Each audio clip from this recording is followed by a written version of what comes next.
नमस्कार। आइए सुनते हैं जयशंकर प्रसाद जी की लिखी कहानी चूड़ी वाली। अभी तो पहना गई हो बहू जी, बड़ी अच्छी चूड़ियाँ हैं। सीधे बम्बई से पार्सल मंगाया है। सरकार का हुक्म है, इसलिए नई चूड़ियाँ आते ही चली आती हूँ।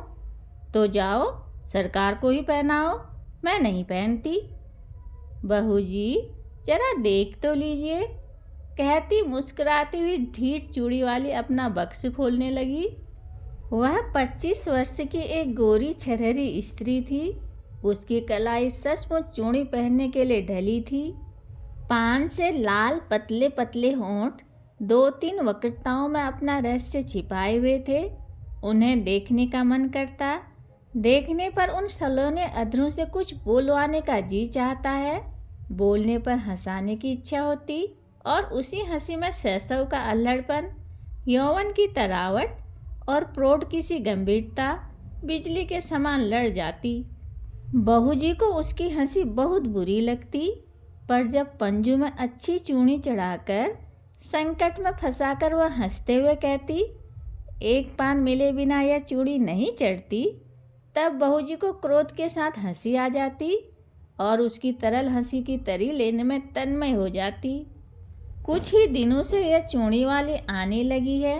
कभी कभी बिना बुलाए ही चली आती और ऐसे ढंग फैलाती कि बिना सरकार के आए निपटारा न होता। यह बहू जी को असह्य हो जाता। आज उसको चूड़ी फंसाते देख बहू जी झल्ला कर बोली, आजकल दुकान पर ग्राहक कम आते हैं क्या? बहू जी आजकल खरीदने की धुन में हूँ, बेचती हूँ कम। इतना कहकर कई दर्जन चूड़ियाँ बाहर सजा दी। स्लीपरों के शब्द सुनाई पड़े। बहू जी ने कपड़े संभाले, पर वह ढीठ चूड़ी वाली बालिकाओं के समान सिर टेढ़ा करके, यह जर्मनी की है, यह फ्रांसीसी है, यह जापानी है, कहती जाती थी। सरकार पीछे खड़े मुस्कुरा रहे थे। क्या रोज नई चूड़ियाँ पहनाने के लिए इन्हें हुक्म मिला है? बहू जी ने गर्व से पूछा। सरकार ने कहा, पहनो तो बुरा क्या है? बुरा तो कुछ नहीं, चूड़ी चढ़ाते हुए कलाई दुखती होगी। चूड़ी वाले ने सिर नीचा किए कनखी से देखते हुए कहा। एक लहर सी लाली आंखों की ओर से कपोलों को तर करती हुई दौड़ जाती थी। सरकार ने देखा एक लालसा भरी युवती व्यंग कर रही है। हृदय में हलचल मच गई। घबरा कर बोले, ऐसा है तो न पहने, भगवान करे रोज पहने। चूड़ी वाली आशीर्वाद देने के गंभीर स्वर में प्रौढ़ा के समान बोली, अच्छा तुम अभी जाओ। सरकार और चूड़ी वाली दोनों की ओर देखते हुए बहू जी ने झुंझला कर कहा, तो क्या मैं लौट जाऊं? आप तो कहती थी ना कि सरकार को ही पहनाओ, तो जरा उनसे पहनने के लिए कह दीजिए। निकल मेरे यहाँ से, कहते हुए बहू जी की आंखें तिलमिला उठी। सरकार धीरे से निकल गए। अपराधी के समान सर नीचा किए चूड़ी वाली अपनी चूड़ियाँ बटोर कर उठी। हृदय की धड़कन में अपनी रहस्यपूर्ण निश्वास छोड़ती हुई चली गई। चूड़ी वाली का नाम था विलासिनी। वह नगर की एक प्रसिद्ध नर्तकी की कन्या थी। उसके रूप और संगीत कला की सुख्याति थी। वैभव भी कम न था। विलास और प्रमोद का पर्याप्त संभार मिलने पर भी उसे संतोष न था। हृदय में कोई अभाव खटकता था। वास्तव में उसकी मनोवृत्ति उसके व्यवसाय के प्रतिकूल थी। कुलवधू बनने की अभिलाषा हृदय में और दाम्पत्य सुख का स्वर्गीय सपना उसकी आंखों में समाया था। स्वच्छंद प्रणय का व्यापार अरुचिकर हो गया, परंतु समाज उससे हिंसक पशु के समान सशंक था। उससे आश्रय मिलना असंभव जानकर विलासिनी ने छल के द्वारा वही सुख लेना चाहा। यह उसकी सरल आवश्यकता थी, क्योंकि अपने व्यवसाय में उसका प्रेम क्रय करने के लिए बहुत से लोग आते थे, पर विलासिनी अपना हृदय खोलकर किसी से प्रेम न कर सकती थी। उन्हीं दिनों सरकार के रूप, यौवन और चारित्र्य ने उसे प्रलोभन दिया। नगर के समीप बाबू विजय कृष्ण की अपनी जमींदारी में बड़ी सुंदर अट्टालिका थी। वहीं रहते थे। उनके अनुचर और प्रजा उन्हें सरकार कहकर पुकारती थी। विलासिनी की आंखें विजय कृष्ण पर गड़ गई। अपना चिर संचित मनोरथ पूर्ण करने के लिए वह कुछ दिनों के लिए चूड़ी वाली बन गई थी। सरकार चूड़ी वाली को जानते हुए भी अनजान बने रहे। अमीरी का एक कौतुक था, एक खिलवाड़ समझकर उसके आने जाने में बाधा न देते। विलासिनी के कलापूर्ण सौंदर्य ने जो कुछ प्रभाव उनके मन पर डाला था, उसके लिए उनके सुरुचिपूर्ण मन ने अच्छा बहाना खोज लिया था। वे सोचते, बहूजी का कुलवधु जनोचित सौंदर्य और वैभव की मर्यादा देखकर चूड़ी वाली स्वयं पराजय स्वीकार कर लेगी और अपना निष्फल प्रयत्न छोड़ देगी। तब तक यह एक अच्छा मनोविनोद चल रहा है। चूड़ी वाली अपने कौतूहलपूर्ण कौशल में सफल न हो सकी थी, परंतु बहूजी के आज के दुर्व्यवहार ने प्रतिक्रिया उत्पन्न कर दी और चोट खाकर उसने सरकार को घायल कर दिया। अब सरकार प्रकाश्य रूप से उसके यहाँ जाने लगे। विलास रजनी का प्रभात भी चूड़ी वाले के उपवन में करता। कुल मर्यादा, लोक लाज और जमींदारी सब एक और चूड़ी वाली अकेले। दालान में कुर्सियों पर सरकार और चूड़ी वाली बैठकर रात्रि जागरण का खेद मिटा रहे थे। पास ही अनार का वृक्ष था, उसमें फूल खिले थे।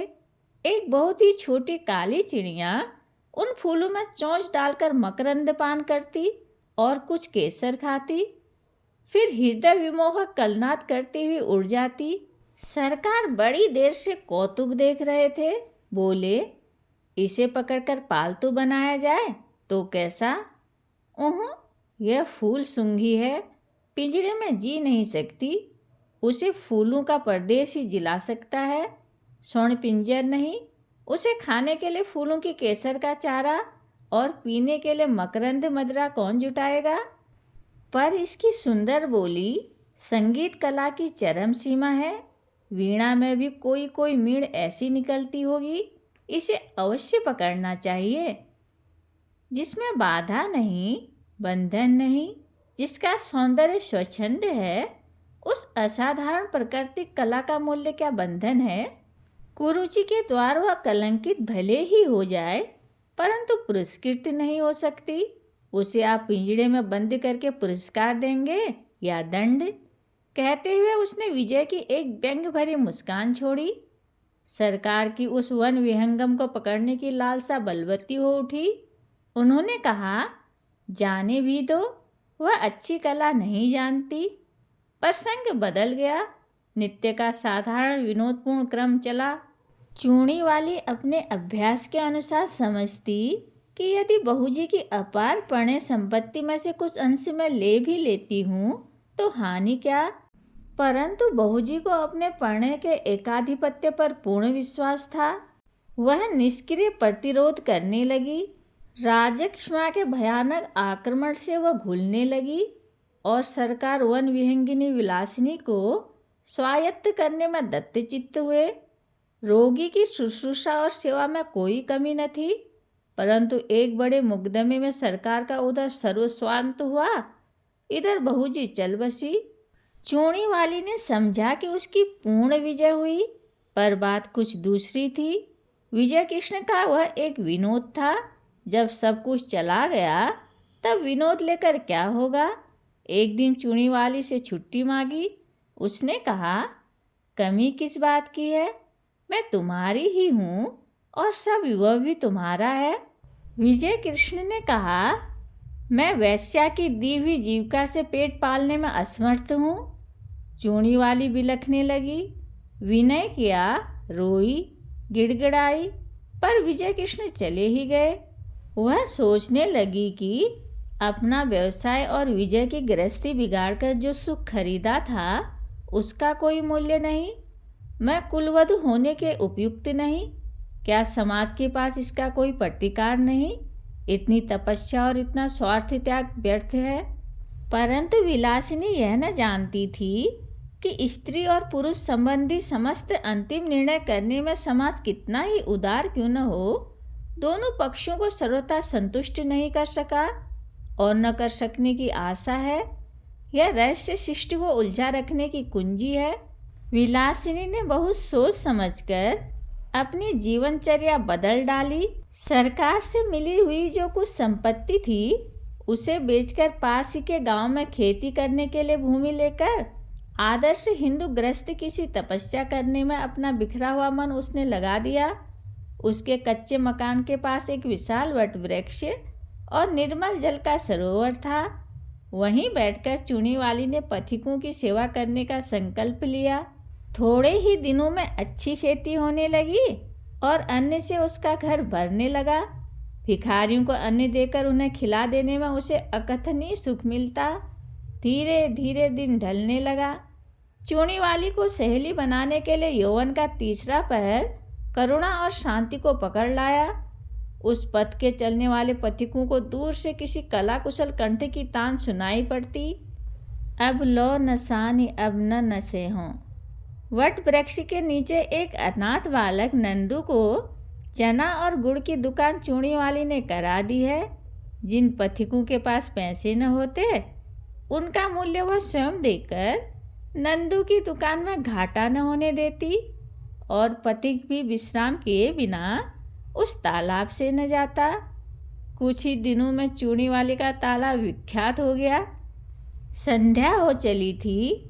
पखेरुओं का बसेरे की ओर लौटने का कोलाहल मचा और वट वृक्ष में चहल पहल हो गई।